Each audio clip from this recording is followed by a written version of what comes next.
Welcome to This Prepared Life podcast, where homesteading and the apocalypse meet. I'm Allison, your host.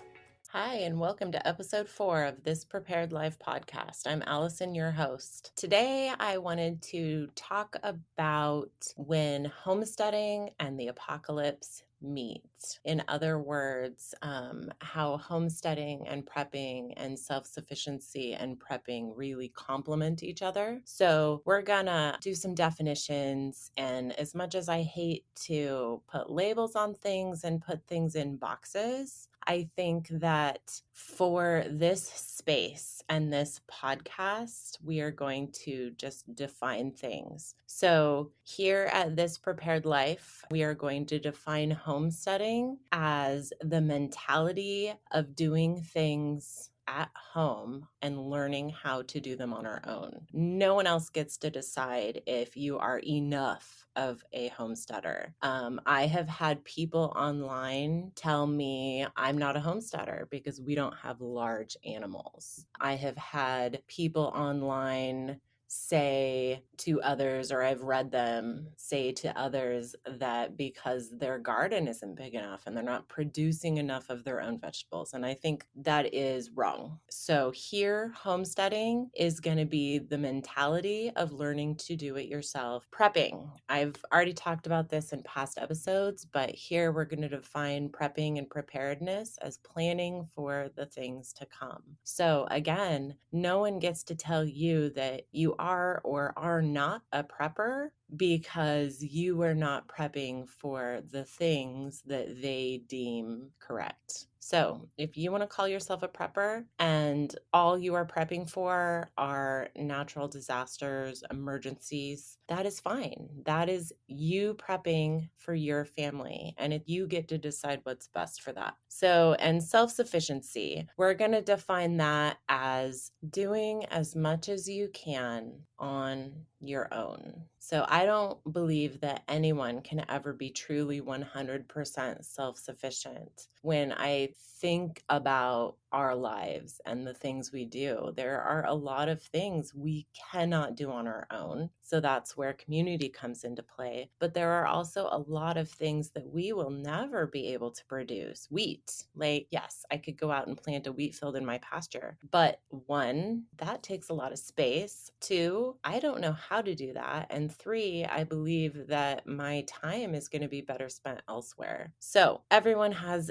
different ideas and different definitions of these labels and these words. But for here at This Prepared Life, those are the definitions that we're going to use. So for us, our prepping journey started backwards than a lot of people. A lot of people start prepping and then they realize, oh, I can be growing my own food. And then they kind of travel down the journey towards homesteading. So for us, we had been homesteading or hobby farming for about 15 years now. And several years ago, when I realized, oh, homesteading and being self-sufficient really goes hand in hand with being a prepper, that's when I really started making this an intentional plan for preparedness. So at that point in time, our homesteading included, we have eggs from our chickens. We raise meat chickens.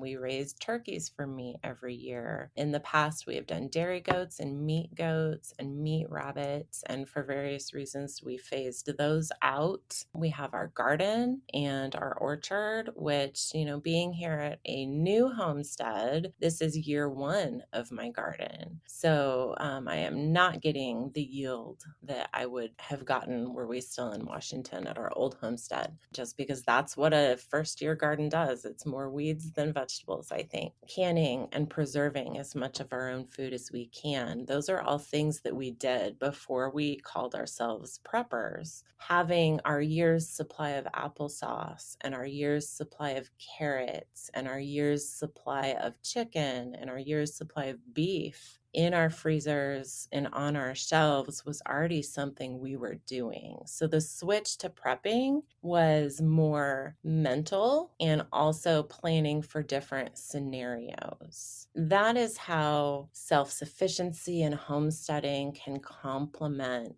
prepping, and they work together. So some of the areas to think about if you want to be self-sufficient and homestead, and I'm going to go through a list of these, are land. Some people homestead on small acreage. Some people homestead on large acreage. You need to look at your land and decide what is the best use for the space I have. You're on a quarter acre, you're not going to be raising a beef cow, but that doesn't mean you can't find a local farmer that raises that beef cow and build that relationship in that community. So land is definitely something to think about. Water is probably one of the most important things to think about. If you are on land with a well, how are you going to get that water if there is no electricity? Do you have a hand pump? Do you have some mechanism in place to get that water? If you don't have a well and you're on city water, what is your plan for that? So water is something to think about, and how can I be self-sufficient in my water needs? Food is another one to think about. So we can go 3 weeks without food. You can go 3 days without water. That is why water is always higher on the list than food. So food, self-sufficiency.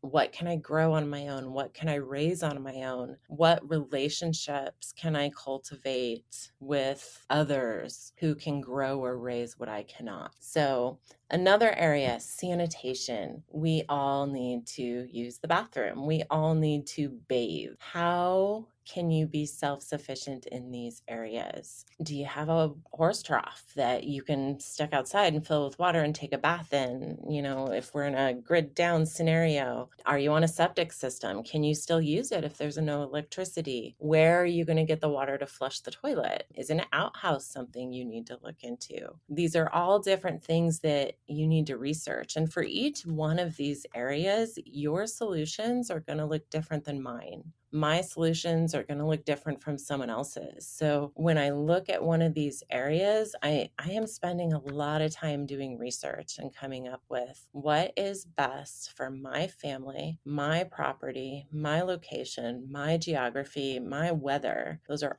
all things that play into that. So sanitation, you've got bathing, you've got using the restroom, you have laundry, all of those things that go into that. The next one is garbage. We produce an insane amount of trash. Food waste. Can it go to your chickens or your pigs? Can you build a compost pile? What are you going to do with garbage to be self-sufficient? Health is a big one. So if your plan in a grid down situation is to get your bug out bag on your back and walk to your bug out location, that's great. But have you ever done that? Do you know how to hike?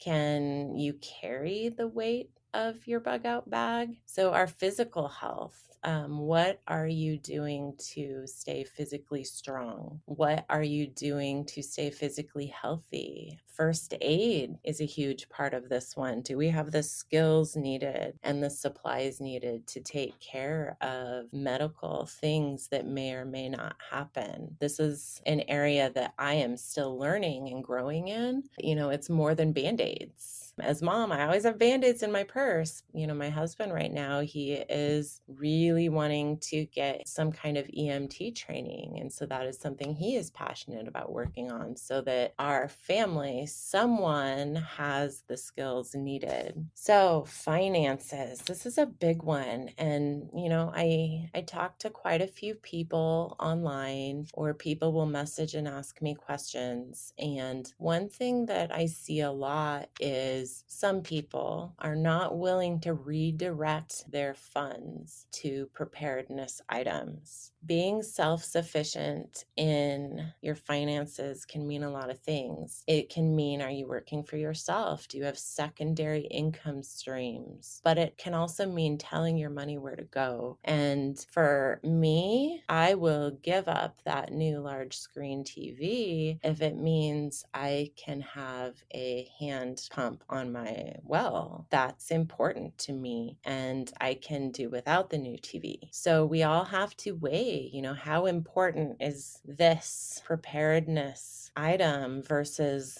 this fun item I want to spend my money on? So that's mentality of where is my money going? And I really urge everyone to sit down. And if you do not have a budget, make a budget. And if you do not know where your money is going, to track it, because I am always surprised at how much, even with us on top of our budget as we are, how much of our money is going other places. So really be on top of that in your finances. So the next one on the list is on or off grid. Some people are like, everything has to be off grid and I need to be solar. And some people are like, no, I'm going to be on the grid. And for us, we are on the grid. We do have a generator that is really old and on the fritz. So we are working on, what does a solution to that look like for us? In a grid down situation, do you really want to be the only one with the lights on? So in a long-term scenario, is power even that important to you? These are all things to think about. Skills. This is huge, huge, huge. And I really think skills should move to the top of, or near the top of, everyone's list. It is one thing to have this plan of, well, I'm gonna grow a garden and can all my own fruits and vegetables. But if you have never done those things, when the situation is needed is not the time to be learning them. So you need to be learning how to can now so that you can easily do it later. Learn how to garden now so that you can easily do it later. Learn how to hike with your bug out bag on your back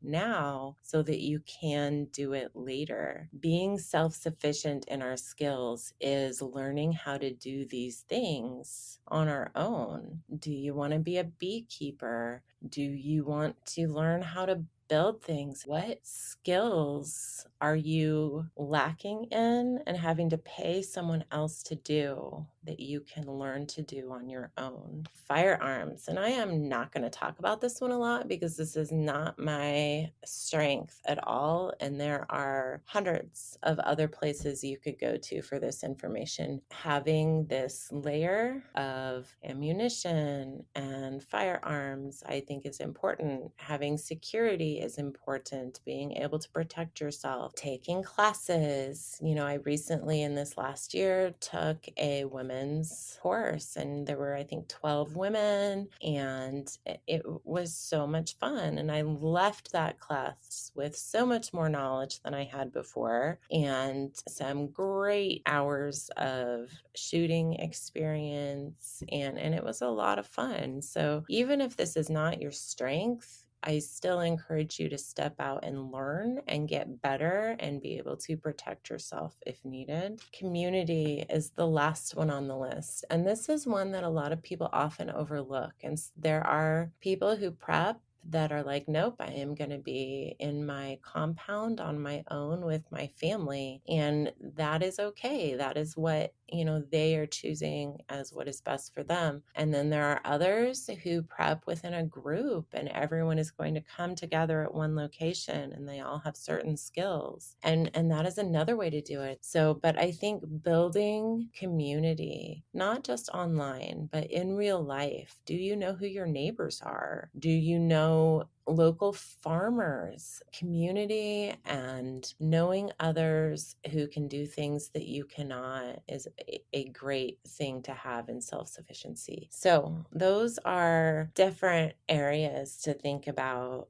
as you think and plan towards being self-sufficient. So our goal here at our homestead and our prepping goal, our why, has always been to be as self-sufficient as possible. And that's a big goal that we then break down into these smaller areas and come up with our plan. And we do our 5 W's and how can we be more self-sufficient in this area, or maybe we can't. And so we look at that and go, okay, well, what can we do? What is not feasible to do here? And coming up with that plan together is so important. So I encourage you on your journey to think outside of the box in, can I homestead and what would that look like for me? How does that fit into my preparedness plan? And what would self-sufficiency look like for my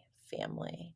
Thanks for listening today, and until next time, remember, every little thing matters, and a goal without a plan is just a wish. If you have any questions, feel free and find me on Instagram at This Prepared Life. You can also visit thispreparedlife.blogspot.com. If you enjoyed today's episode, I would love it if you would leave a review on Apple Podcasts.